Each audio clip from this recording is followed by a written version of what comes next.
ओम नमः शिवाय। सब भक्तों को जय श्री राम। यदि आप चाहते हैं कि आपके पास भी कोई ऐसी शक्ति हो, कोई ऐसी शक्ति जिस शक्ति के द्वारा आप भूत भविष्य वर्तमान किसी को भी कुछ भी हो बिना उसके पूछे, बिना उसके बताए आप उसके विषय में पूर्ण जानकारी आप उसे दे सके, तो इसके लिए कर्ण पिशाचनी की साधना सबसे पावरफुल साधना है। कर्ण पिशाचनी का नाम सुनते ही बहुत सारे साधक तो ऐसे हैं जो कर्ण पिशाचनी का नाम सुनते ही उनके मन में एक गंदी शक्ति, एक अप्रिय दूषित शक्ति के विषय में भावना बन जाती है। लेकिन मैं जिस साधना की बात कर रहा हूं ये कर्ण पिशाचनी है, लेकिन ऐसी कर्ण पिशाचनी है जो भगवान शिव के साथ में चलने वाली, भगवान शिव के जो गण है, यक्ष है, उनमें से एक शक्ति है, भगवान शिव के सानिध्य में रहने वाली शक्ति है। इसलिए इसका कोई साइड इफेक्ट नहीं है। मैं सबसे पहले बात हूं कि इसका कोई साइड इफेक्ट नहीं है। अन्यथा कर्ण पिशाचनी की साधना करने के लिए साधक को कुछ साधनाएं ऐसे हैं कि उनके लिए उनको मलिन रहना पड़ता है, शमशान में साधना करनी पड़ती है, जाके मलिन रहना पड़ता है, दूषित रहना पड़ता है, तब जाकर वह साधनाएं सफल होती है। परंतु ये जो साधना है इसके लिए ना तो आपको मलिन रहना है, बिल्कुल शुद्ध पवित्र रहना है, और शमशान में जाने की आवश्यकता नहीं, अपने घर में साधना कर सकते हैं। और हमेशा साथ रहेगी, कभी नुकसान नहीं देगी, कभी आपके साथ में छल कपट नहीं करेगी। आप जिस भी व्यक्ति के बारे में जो भी पूछोगे तत्काल आपके कान में आकर उसके विषय में बताएगी। ऐसी साधना है कि साधना से लोग बड़े बड़े चमत्कार करते हैं। लोगों के विषय में जैसे ही आपके पास आएगा, बिना उसके बताइए आप उसके विषय में पूरा बता दो कि आप कहां से आए हो, किस समस्या को लेकर आए हो, क्या आपकी समस्या है, क्या आपका उपाय है, क्या आप बिजनेस करते हैं और कहां से चलकर आप आए हैं, पूरी डिटेल बिना उसके जब आप बताएंगे तो लोग अचरज में जाएंगे और चारों तरफ आपकी वाहवाही हो जाएगी। इस साधना को करने के लिए आपको कृष्ण पक्ष के त्रयोदशी के दिन यह साधना प्रारंभ की जाएगी। जी हाँ, कृष्ण पक्ष के त्रयोदशी के दिन यह साधना की जाएगी। आपको दिन में क्या करना है, भगवान शंकर के मंदिर में जाना है। भगवान शंकर के मंदिर में जाकर आपको कुछ सामान लेकर जाना है, जैसे कि आपने जल लेकर जाना है, दूध लेकर जाना है, दही लेकर जाना है, घी लेकर जाना है, शहद लेकर जाना है, शक्कर लेकर जाना है, इसको पंचामृत बोलते हैं। और साथ ही बेलपत्र, भांगपत्र, पुष्प, फल, मिठाई इत्यादि आपको लेकर जाना है। भगवान शंकर के पास जाकर भगवान शिव को नमस्कार करना है, प्रणाम करना है, जलाभिषेक करना है, दूध, दही, घी, शहद, शक्कर, पंचामृत से स्नान कराना है। शुद्ध जल से स्नान कराकर चंदन का लेप करके पुष्प चढ़ा दिए, बेलपत्र चढ़ाइए, भांगपत्र चढ़ाइए और भगवान शिव से ओम नमः शिवाय का जाप करते भगवान शिव से प्रार्थना करें कि हे देवादिदेव, हे महादेव, हे ईश्वर के ईश्वर, हे महेश्वर, हे दिगंबरधारी जटाधारी, मैं आपके साथ रहने वाली कर्ण पिशाचनी की साधना करने जा रहा हूं, आप मुझे अपना आशीर्वाद प्रदान करें। कृष्ण पक्ष की त्रयोदशी में करना है और रात्रि में अपने घर में यह साधना करनी है। साधना रात्रि 9 बजे के बाद होगी या सुबह 3 बजे से 5 बजे के बीच होगी। साधना का समय यह रहेगा, रात्रि 9 बजे के बाद आप इस साधना को कर सकते हैं या सुबह 3 बजे से आप इस साधना को प्रारंभ कर सकते हैं। किस तरीके से कैसे साधना की जाएगी, आपने क्या करना है, शुद्ध आसन अपने घर में बिछा लेना है, आसन के ऊपर आपने बैठना है, सामने आपने भगवान शिव की सुंदर एक फोटो आपने स्थापित किया, आप मूर्ति स्थापित कर देनी है चौकी पर आपने इस प्रकार से, और उसके सामने आपने एक घी या तिल के तेल का आपने दीपक जला देना है, मोमबत्ती जला देनी है और पुष्प भगवान शंकर को समर्पित कर देने हैं। और निवेद्य के रूप में कोई भी मिठाई या मिश्री आपको चढ़ा देनी या बतासे आपको चढ़ा देने हैं।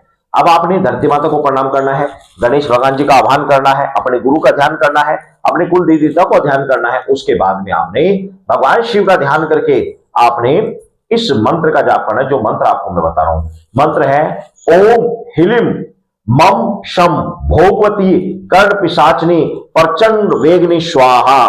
मंत्र बाकी सुन लीजिए, मंत्र है ओम हिलिम मम शम भोगवती कर्ण पिशाचनी प्रचंड वेगनी स्वाहा।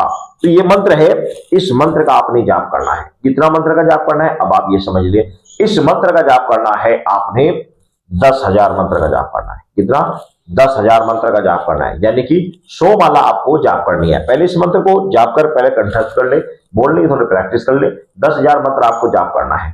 प्रतिदिन आपका इसी प्रकार जाप चलेगा और ये जाप आपका जब तक चलेगा जब तक आपके 1.25 लाख 1,25,000 मंत्र पूरे ना हो जाए। जब आपके मंत्र पूरे हो जाएं तो फिर आपने इसी मंत्र के द्वारा अपने घर में आम की लकड़ी जलाकर उसके ऊपर आपने सामग्री तैयार करके सामग्री के अंदर आपने बेल की गिरी, आप किसी भी पूजा के शॉप से जाएंगे उससे कहना कि बेल की गिरी दे दो।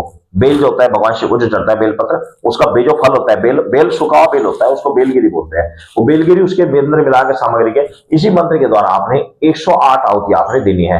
ये शक्ति आपके साथ कनेक्ट हो जाएगी। और जब कभी भी आपको आवश्यकता पड़े उससे पहले आपके स्वप्न के माध्यम से आपके वार्तालाप हो जाएंगे 100% आपके। ये लगभग साधना जो है टोटल अगर मैं आपको बताऊं तो 15 दिन की लगभग साधना होती है टोटल। ये आप इसको 15 दिन में 1.25 लाख मंत्रों को डिवाइड कर लीजिए और इन 15 दिन के अंदर ही आपको इसके दर्शन भी हो जाते हैं, स्वप्न के माध्यम से वार्तालाप हो जाती है। एक बात और बता रहा हूं कि साधना करते समय आपको आवाज आ सकती है कि मेरे आसपास कोई है। और साधना के दौरान एक चीज और होता है कि कान में भिनभिनाए की आवाज आ जाती है, कान में गुन गुन गुन गुन गुन गुन ऐसा रहता है। जब जाप करेंगे ना आप ऐसा लगेगा जैसे कुछ भिनभिना आ रहा है, कुछ आवाज आ रही है कान के अंदर, समझ नहीं आएगी शुरू में।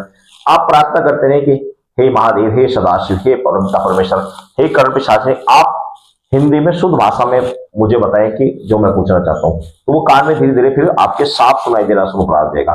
फिर जब आपको सुनाई देना फिर आप उनसे वचन ले लेंगे कि मैं जब भी बुलाऊंगा आपको आना पड़ेगा, जो भी कार्य कहूंगा आपको करना पड़ेगा, आप मुझे और मेरे परिवार को कभी कोई कष्ट नहीं पहुंचाओगे। इस प्रकार से वचन ले लेना है। फिर जब कभी भी आपको आवश्यकता पड़े तो आप इस मंत्र का मन ही मन 7 बार इसका जाप करेंगे और कर्ण पिशाच का आह्वान करेंगे, आप आए आप मुझे इन व्यक्ति के बारे में बताएं। ठीक है ना। एक बात और ध्यान रखना, दिन में आप इसे सिर्फ 3 बार बुला सकते हैं। एक बार बुलाने के बाद चाहे 1 घंटे तक पूछ हो जाओ कोई दिक्कत नहीं, 2 घंटे तक पूछ हो जाओ कोई दिक्कत नहीं है।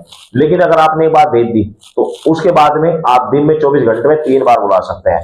ऐसा नहीं कि आप उसे बार बार बुलाएंगे, हर 1 घंटे बाद बुला रहे, हर 15 मिनट बाद बुला रहे, ऐसा नहीं है। आप एक दिन में 3 बार इसको बुला सकते हैं, इस चीज का विशेष ध्यान रखेंगे। ऐसा नहीं कि आप इसको जब चाहे बार बार बुलाए जा रहे। त्रियोदशी के दिन से ये साधना की जाएगी और 15 दिन ये साधना चलती है लगभग। तो इस साधना को आप कर लीजिए, 100% चमत्कार दिखेगा, आपके सभी मनोरथ सिद्ध होंगे। तो इस तरीके से साधना की जाती है। भोग लगी जो मिठाई है वो बालकों में बांट दीजिए, कोई दिक्कत नहीं। भगवान शिव के सानिध्य में साधना रहेगी और इतना साधना चलेगी इतना भगवान शंकर मंदिर में आपको प्रतिदिन जाना है, भगवान शंकर की पूजा करनी है। लेकिन जो मैंने आपको सामग्री बताई है ये सामग्री आपको पहले दिन चढ़ानी है, उसके बाद बीच में जितने सोमवार पड़ेंगे सभी सोमवार को चढ़ानी है। इसके अलावा केवल आप 1 लोटा जल लेकर जाएंगे, भगवान शिव को चढ़ाएंगे, 2 पुष्प चढ़ाएंगे और भगवान को प्रणाम करेंगे। इस साधना में सफलता के लिए प्रार्थना करेंगे। इस प्रकार इस साधना सफल हो जाती है। और जिसने इस साधना को सदा भाव के साथ कर लिया, इस कर्ण पिशाचिनी की साधना को जिसने कर लिया, उसके बारे नारे होने में कोई दिक्कत नहीं है। चारों तरफ उसकी वाहवाही हो जाती है, वह भूत भविष्य वर्तमान का ज्ञाता हो जाता है। तो बड़ा पावरफुल साधना है, शिव महादेव के साथ चलने वाली शक्ति है। महादेव की सानिध्य में रहकर साधना की जाती है। तो साधना को आप करें, 100% सफलता प्राप्त होगी। एक चीज का ध्यान रखेंगे, जहां पर साधना करेंगे वह रूम आपका अलग होना चाहिए, एकांत में होना चाहिए, शोर शराबा बिल्कुल नहीं चाहिए, बिल्कुल शांत माहौल में साधना की जाएगी। परिवार से अलग हटकर कोई रूम होना चाहिए। ऐसा नहीं कि परिवार के बच्चे भी आपके उसी कमरे में सो रहे हैं, ऐसा नहीं है। आपको अलग से एक कमरा चयन करना पड़ेगा जो एकांत शांत हो। बिल्कुल ऐसे कमरे में आपको साधना कर सकते हैं।